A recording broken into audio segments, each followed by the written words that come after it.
banyak kayak gimana sih, misalnya aku dapat bullying kayak gini, kayak diomongin gini gini gini, kira-kira kalau di forum anak tanganinnya gimana ya gitu, kayak konsultasi lah gitu.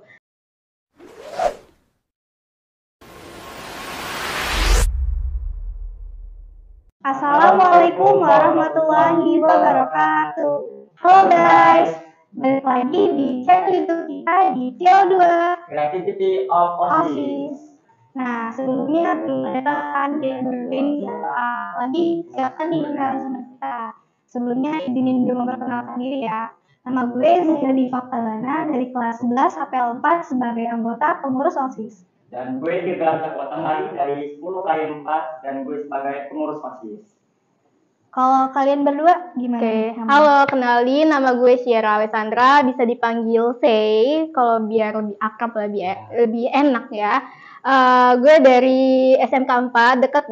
Kita bisa nggak tetanggaan banget, tapi bisa jalan dikit lah ya. Gue kelas 11. Udah sih itu aja. Sangkatan kita berarti. Ya, sangkatan. Oh, berdua ini enggak ya? Nah, untuk yang ini guys, nama gue Ahmad Fadilah. Gue dari SMA Negeri 5 Bandar Lampung. Gue dari kelas 10 E2. SMA 5, lumayan jauh ya. Lumayan. Syaira sama Fadil kira-kira sekarang punya kesibukan apa aja nih?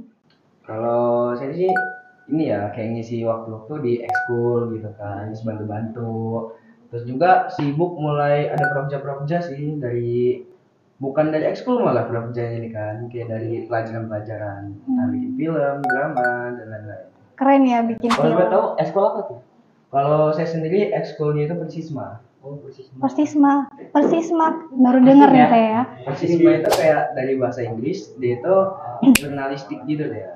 Jurnalistik, keren banget. Kalau sih, kalau aku kan anak OSIS, jadi kayak pasti banyak ngurusin ya kerja, terus ya pulangnya malam juga. Begitu di rumah juga nggak langsung istirahat gitu sih. Enggak sih, masa di rumah ngecek tugas, terus juga ini menghabiskan masa belajar dengan baik, dengan yang positif mungkin. Banyak tadi ya guys pengalamannya. Kalau gue tahu dengar juga katanya kalian nih dari anggota forum anak ya. Iya benar, kita berdua dari forum anak. Kira-kira tugas di forum anak itu kesibukan kalian di sana tuh ngapain aja sih? Salah satunya sih yang paling penting itu kami bakal harus jadi bapak dan pelapor sih buat anak-anak. Juga kami itu sebagai salah satu pengarah gitu. Jadi kayak anak-anak yang belum tahu apa gitu itu tuh harus kita arahkan, terus kita sosialisasikan. Gue setuju banget sih sama Fadil. Gue nambahin dikit ya. Kalau forum anak ini kan slogannya 2P ya, pelapor dan apa sih? Pelapor dan pelapor. Nah, jadi tugas kita ya pasti nggak jauh-jauh dari anak-anak. Kita mendampingi mereka. Terus juga kalau misalnya ada kasus-kasus, kita juga ikut berkontribusi membantu dan juga, iya benar. Terus juga kita nyusun rapat segala macam. Biasanya tuh ada undangan dari dinas, kita juga hadir gitu. Berarti masuk nih ya sama topik kita. Topik yang mau kita bahas tentang bully. Bully itu berarti termasuk dong ya ke FA ini? Iya. Masuk. Tadi kan katanya ada pelopor dan pelapor nih ya. Berarti ada nggak sih pernah nanganin kasus bully yang lapor ke kalian gitu? Kalau misalnya lapor ke kami belum ada gitu kan. Cuman kalau misalnya kayak sekedar tahu dari PPPA, itu tuh udah banyak banget kasus-kasus dari pembulian gitu. Kalau misalnya kasus bullying itu di kami itu belum ada laporannya gitu ya. Tapi kan bullying ini kan banyak ya, dan juga dia berprosedur juga pasti kalau mau ke dinas. Jadi yang paling banyak itu pastinya di sekolah sih. Nah, yang menjadi peran penting juga ya si OSIS dan juga guru-guru dan teman-teman juga harus membantu. Nah, lebih baik juga kalau misalnya kita anak FA nih, forum anak ini tergabung juga di sekolah ini, jadi bisa membantu kalau ada kasus apapun bisa untuk ditangani bareng dinas di rumah. Iya benar. Kira-kira Kalau tadi kan katanya kalau pelapor nggak ada ya. Tapi kalau misalkan orang-orang sharing gitu ke FA curhat gitu ada nggak sih? Kalau itu pasti ada sih. Dan kalau dari aku tuh banyak kayak gimana sih? Misalnya aku dapat bullying kayak gini, kayak diomongin gini. Kira-kira kalau di forum anak tanganinnya gimana ya gitu. Kayak konsultasi lah gitu. Nanti kayak dari forum anak ini ngarahin, oh kayak gini aja gitu. Kamu laporin, ini nanti dibantu gitu. Kalau misalkan ada yang lapor kayak gitu tuh, kan kadang kan ada yang takut, ada yang merasa nggak mau. Cara kalian tuh nanggepin orang yang curhat ke kalian tuh dengan cara kayak gimana sih yang bikin dia nggak tertekan, enak gitu? Kalau yang kayak gitu itu kayak kita itu yang namanya pendekatan gitu. Mm-mm, Kan itu kan yang benar. pasti itu anak-anak yang curhat ke kita itu pasti udah kenal kita dong sebelumnya. Nah, jadi kayak kita ini udah kenal, tinggal kita pendekatan aja, terus kita kasih motivasi, terus kita tenangin gitu dengan pendekatan, kita ajak ngobrol, kita kasih evaluasi supaya dia itu berani. Dan kalau misalnya dia udah berani, itu akan kita dampingi itu untuk benar. laporannya. Gimana ya, kalau misalnya kita suka sama orang aja ada PDKT ya. Nah kalau misalnya sama ya, kita menangani korban juga harus ada PDKT. Nggak mungkin dong kayak lo apa sih lu kena bullying apa bla bla bla. Terus ya otomatis kan nggak semua orang bisa nerima gitu, langsung cerita, bisa terbuka gitu. Kita buat dia nyaman dulu ya, biar bisa terbuka sama kayak kita cerita-cerita dulu, terus baru ngalur ke topik bullyingnya, dia kena masalah apa gitu. Nah, itu gimana mau cerita kalau belum nyaman gitu. Ya. Nah dari cerita itu dianalisis juga lah. Harus nyaman dulu ya intinya, baru kita bisa bagi cerita kita. Benar. Lagi nih, kalau misalnya kayak gitu kan ada nggak sih dari Eva sendiri mau ngedukasi orang di luar sana buat korbannya sama motivasi yang dikasih ke korban sama pembulinya? Banyak sih, dari kayak kita sosialisasi kayak SMA, SMP, juga kadang kalau misalnya ada acara kayak waktu itu hari anak ya, hari anak itu kita ngasih sosialisasi gitu kayak apa. Tapi yang paling penting itu pendekatan pada lingkungan sendiri sih, karena kan setiap lingkungan kita itu pasti ada teman gitu, dan setiap teman kita itu untuk jalan hidupnya itu lancar terus, berarti harus lah. Jadi kita ini sebagai teman harus pintar-pintar jadi teman curhatnya. Pinter-pinter buat dia nyaman ya.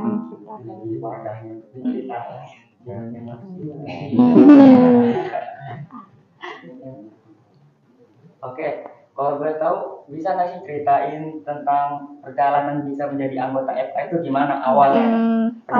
Dari aku apa dia itu? Mulai dari siapa aja? Dari aku. Kalau aku emang dari SMP kelas 9 tuh melihat kakak kelasku namanya Kak Adam. Kalau Kak Adam nonton, hai. Halo Kak Adam. Hai Kak Adam. Kak Adam ini termasuk orang yang aktif dan kayak aku seneng banget sih ngelihatnya kegiatan-kegiatannya. Terus juga Kak Adam ini kan fokus utamanya itu emang menggiatkan forum anak ini kan. Jadi kayak aku tertarik dong, ini forum anak ini gimana sih bisa gabung. Iya benar. Jadi termotivasi dari Kak Adam gitu ya. Nah Kak Adam ini kan kegiatannya banyak, aktif, terus juga anak OSIS, dan aku kayak ngeliat wah keren banget kalau misalnya gabung ke forum anak, apalagi dia di bawah naungan dari dinas. Nah kelas 10 itu aku dapat infonya, kayak dia bilang lo mau ikutan nggak forum anak, ada pamfletnya gitu. Habis itu aku bilang kayak oh ya udah boleh deh gitu, kayak gimana gabungnya gitu. Habis itu gabung sama Sabira ya, habis itu sama Fadil, sama Syifa, ketua FA sekarang, gabung. Habis itu di grup itu cukup lama sih, maksudnya nungguin kepastian ya, kayak ini kapan ya Pak ini ada info gitu, soalnya dia di grup lanjutannya gitu ya, karena mungkin ada juga ya COVID lagi naik turun, di mungkin untuk keluar susah, jadi waktu itu akhirnya tanggal 21 Januari tahun 2022 kemarin itu ya diadain lah reorganisasi pemana. Habis itu kita dikumpulin di SPPA-nya, habis itu ya kayak biasa gitu terus kayak lainnya kayaknya itu apa nah dia lagi habis itu udah sih langsung pas yang di kita dalam itu udah kita kasih macam ya besoknya di sini di rumah. Jadi bermula dari Adam jadi sekarang dengan nggak ada juga sih ada kan dia terus udah yang lainnya itu orang-orang hebat sih aku kayak ngeliat wah gila sih mereka SMP kelas 8 mau forum anak kayak Keren keren ya. banget gitu Udah bisa gabung di umur yang masih sedini itu dan itu di naungan dinas juga kan. Kalau dari Pak Dina sendiri gimana nih? Kalau perjalanan saya jadi forum anak sih pertama itu gara-gara sempet dimarahin juga sama mama gitu. Pernah disetujuin? Enggak, bukan karena itu. Karena kan dimarahin. dulu pas SMP itu kan kita terjebak COVID Ya. Nah, pas COVID itu kebanyakan nganggur. Ya. Nah, akhirnya disuruhlah tadi kesibukan Coba itu cari kesibukan di luar organisasi apa bingung lah. Akhirnya mulai searching, ketemu organisasi FA. namanya Forum Anak. Nah, terus mulailah tanya-tanya ke Bunda gimana kalau misalnya gini. Akhirnya ikut pendaftarannya dan alhamdulillah jadi anggotanya sekarang. Alhamdulillah. Jadi begitu proses apa kalian jadi anggota FA itu sendiri ya. Kalau misalkan dari teman-teman yang lain nih pengen gabung ke FA gitu ada caranya nggak sih atau permulaannya gimana sih? syarat-syaratnya gimana? Yang harus Ada. disiapin gitu. Pastinya jadi anggota yang aktif juga ya maksudnya di sekolah aktif habis itu juga yang penting sih kayak berani lah untuk melakukan sesuatu kita kan baru anak mungkin dengan aja pasti dan kita butuh banget ya berani habis itu ada tes wawancara dan lain nanti tungguin aja info rekrutmennya nanti akan diinfoin lagi sama pengurusnya semoga ilmu ini banyak lah yang minat gitu Yang minat langsung aja nanti. minat langsung ya tiga kalau anak job budaya ini aja Soalnya di Forum Anak juga nggak kalah seru tahu. benar kita bisa ketemu sama anak-anak di luar sekolah kita iya benar diskusi sama orang dinas sama lagi kan diskusi sama orang dinas sama orang penting Kita bisa curhat-curhat nggak sih? surat cinta juga bisa gitu galau juga bisa di sini kita menjadi rumah untuk curhat. Oke. Oh kira-kira kalian kesibukannya gimana nih selama podcast itu udah berapa lama gitu? Kalau podcast itu kita udah dari lama ya, kebetulan sendiri kan saya udah kelas 11 nih. Saya gabung OSIS sudah dari kelas 10 nih ya. Jadi udah pengalaman podcast tuh udah lumayan banyak gitu. Tapi kalau untuk jadi MC ini baru sekali 2 kali, makanya agak gugup nih ya. Mana? Baru pertama kali. Waduh. Apa pengalaman? Terus kalau boleh nanya nih kan dia nanya. Iya benar. Kan tadi kalian nanya tuh perjalanan kami terus motivasi kami menjadi FAD itu gimana? Iya. Nah terus balik nanya nih, kamu orang itu motivasinya apa? Gitu bisa pengen jadi Gabung OSIS. Padahal kan kayak OSIS babu, terus kalian pasti kayak Bahasa kasarnya. bahasa kasarnya babu ya, pasti nggak mungkin lah. Ini orang siapa sih yang mau masuk OSIS udah babu, pulangnya malam, dapat uang kagak gitu ya, nggak ada. Mungkin ya, kebanyakan gitu. orang mikirnya OSIS itu kayak gitu ya. Tapi kalau sebenarnya kenapa gue pengen gabung OSIS itu pertamanya karena gue juga waktu dari SMP itu kan udah pernah ikut yang organisasi ya, paling gue ikut ekskul gitu aja. Dan dari itu dari SD kebanyakan ikut tari, jadi itu tuh kayak yang hal baru gitu. Gimana sih rasanya gabung organisasi yang katanya OSIS ini tuh jadi tabu sekolah ya kan? Itu pengen tahu emang bener ya kalau kita gabung OSIS itu kita jadi tabu. Tapi setelah gue join OSIS, kalau dibilang bagus sih enggak ya, tapi emang kerjaan kita tuh kayak gitu. Malah jadi rumah ya OSIS itu, jadi kayak rumah kedua lah, rumah kedua. Ya dari siang ke malam di situ aja, pulang ya sudah pulang. Terus nanti balik lagi ke sekolah. Ya, betul itu. nggak melulu tentang kita dijadiin babu ya nih. Kita di OSIS juga banyak pengalaman, kayak bisa belajar kayak yang di FA tadi, kita bisa berani speak up, karena di sini juga pasti ada pelatihan public speaking biar kita lebih berani, biar punya jiwa kepemimpinan gitu. Jadi OSIS itu nggak melulu tentang disuruh-suruh, tapi di sini kita juga dapat materi-materi yang lain biar kita tuh jadi lebih baik lagi. Benar. Itu sih yang bawa gue pengen ada di OSIS ini. Kalau jadi OSIS juga kan ada privilege bisa deket lah sama Iya. guru. Mungkin lah. Terus juga boleh lah kalau misalnya lagi rezeki dapet jodoh gitu. Ya, jangan jodoh kan Nggak tahu jodohnya. Jadi kan peraturan OSIS. Harus profesional ya guys.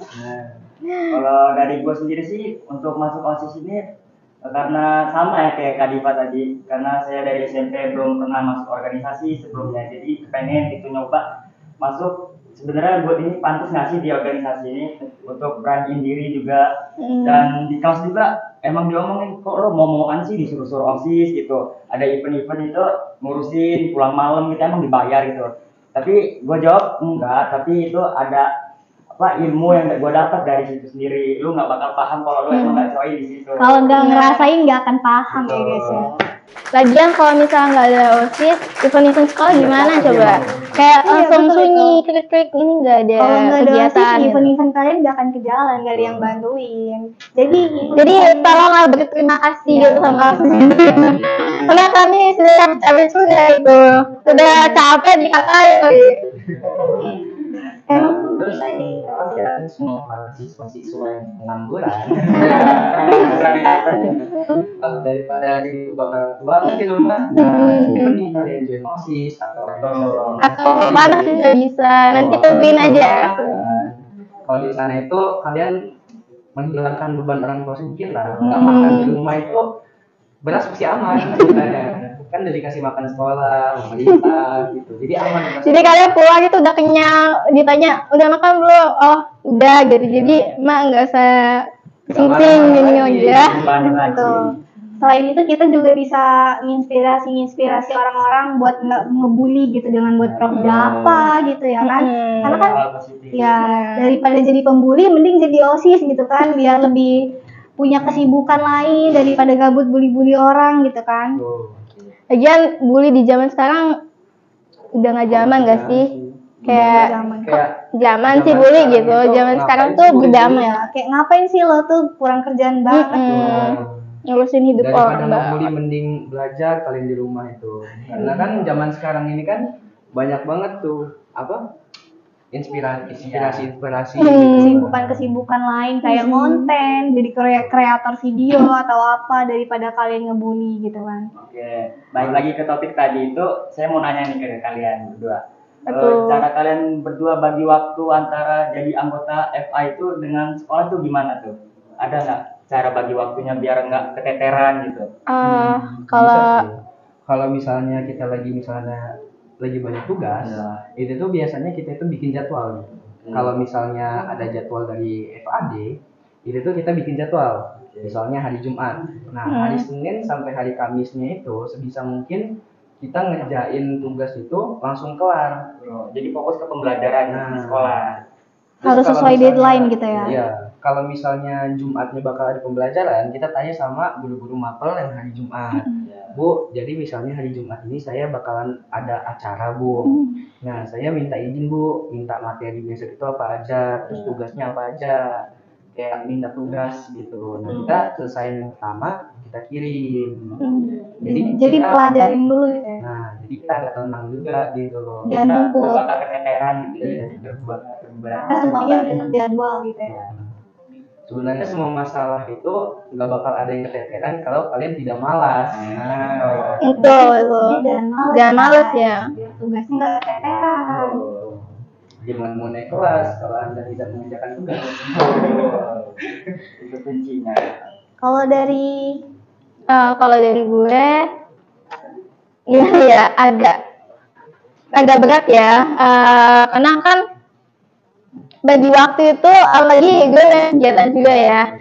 Nah habis itu Jadi kayak dilihat dulu yang emang urgent banget untuk diurusin itu didahuluin gitu. Tapi iya diprioritasin. Tapi kalau emang biasanya kan kalau misalnya tugas yang nggak terlalu penting banget bisa dikumpulnya besok Ya, atau bisa nanti dulu gitu. tanggal sekian. Jadi gue ngurusin yang lain dulu gitu. Yang paling deket, yang paling penting dikerjain dulu. Nah, apalagi kalau misalnya forum anak ini kan undangan itu kadang-kadang diadakan. Nah, itu tuh harus datang di hari itu juga. Jadi kayak gue ngecek dulu nih tugas-tugas gue udah selesai.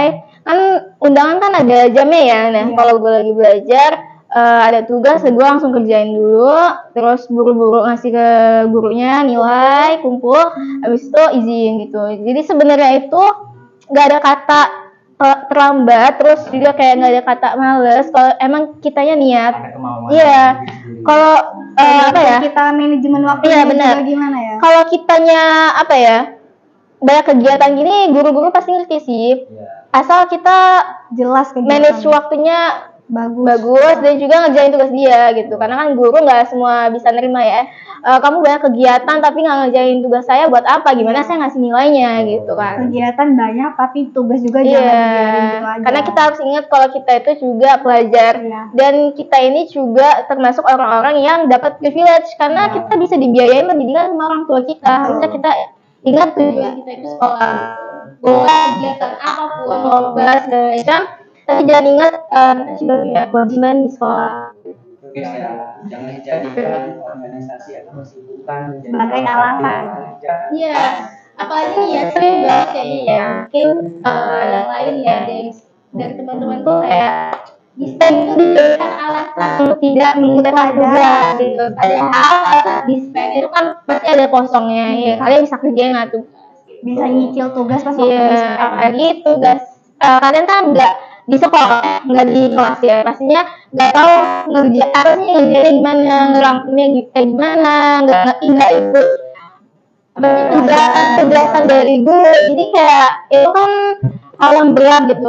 Harusnya kalau kalian dispen punya resiko itulah ketinggalan materi penjelasan, jadi harus ya gitu. Jadi salah sendiri, guru kan nggak ada yang nggak mau tahu kan kalau misalnya salah sendiri kamu nggak ngumpulin tugas, saya kan udah mengajak semaksimal mungkin dan kamu malah dispen. Jadi kita emang benar-benar dituntut untuk tidak tepat waktu lah ya. Bener. Belajar materi kalau Lagi kalau misalnya kitanya males nggak ngerjain, bisa jadi stigma buruk ke guru. Masih kayak, ih ini anak pemalas, kayak cuman kegiatan-kegiatan aja gitu, kegiatan kosong. Padahal sebenarnya sih kita kegiatan juga ada kegiatannya, bukan kosong gitu aja. Tapi kan guru nggak mau tahu gitu nilainya yang di depan mata dia aja gitu. karena urusan di luar sekolah bukan urusan guru, jadi guru Benar. nggak mau tahu. Apalagi kan zaman sekarang juga kan ini sih apa namanya, untuk tugas-tugas itu sekarang kan jarang tuh, kebanyakan itu program-program, Iya. kayak kuliah BK, praktek kebanyakan itu. Jadi kalau misalnya tugas kalian yang nulis itu cuma sedikit terus kemudian jadiin alasan itu Benar. nggak masuk akal. Udah dikit tapi tidak dikerjain kan Nah, kurang apa lagi gitu. bilangnya apa? Saya Ada organisasi, organisasi. Bu. Ya tugas kamu kan cuma di. Padahal itu males sih yang ngerjainnya, kurang Dari diri kesadaran. sendiri emang kamu ngerjain. Iya. Fadil, Syaira ada nggak sih slogan dari FA? Slogan kayak apa gitu? Biar teman-teman pada tahu Iya. slogannya. Kalau slogan kami itu apa ya salah satunya? Iya.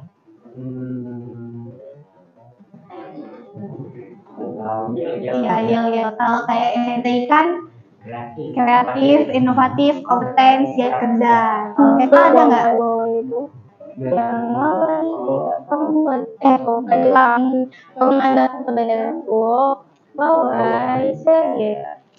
iya ada yang ceria. Boleh coba dicoba. Oke.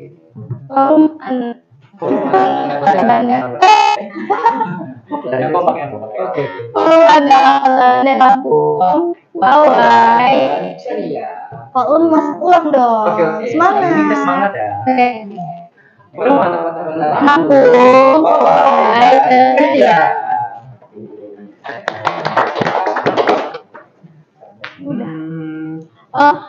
Kalau dari kalian kita kan bahas bullying. Gantian aku yang nanya. Kita bahas bullying. Kira-kira kamu pernah nggak sih ngalamin bullying itu sendiri gitu.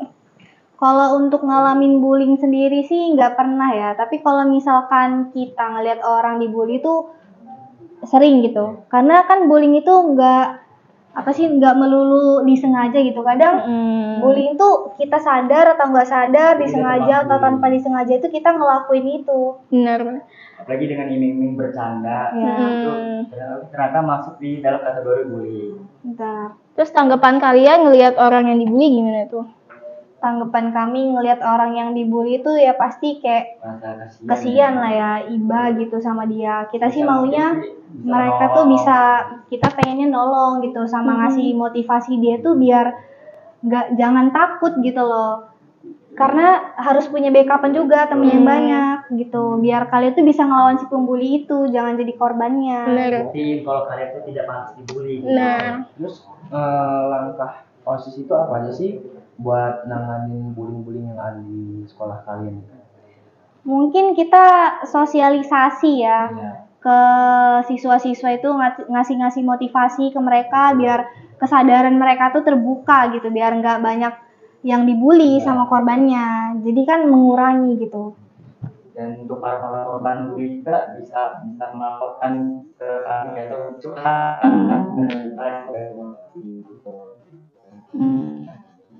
Soalnya di SMA sih juga ya itu di sana itu udah nggak ada lagi jangan bullying gitu. Mereka mengajar itu kayak lebih fokus belajar, jadi kayak ngeliat bullying itu kok nggak ada gitu. Bukan pengen ada tapi yang tahu nggak ada ternyata bisa ada. Iya. Sebenarnya emang kalau dilihat bully itu udah nggak ada ya, emang benar-benar ngebully pakai kekerasan gitu. Tapi kan kita tuh kadang nggak sadar gitu. Kayak ngatain nama orang tua, namain orang, jadi itu kan termasuk bullying kan kadang-kadang. Tahu-tahu Iya. tahu tapi Iya, kan orang nggak tahu kan. Makanya. Ternyata ya bullying itu ya banyak banget tahu dampak negatif. iya benar. Untuk korban itu kalau nekat itu bisa aja jadi pembunuhan. Iya. Dan juga bisa bunuh self diri kalau harm dan udah lain dia sebagainya. kena mental gitu kan. Mental. Dia mungkin ya. Iya. Kebanyakan Kita kan nggak tahu orang ya. kan zaman sekarang itu lagi masa-masanya banyak ketahuan sih. Iya, lagi banyak ya.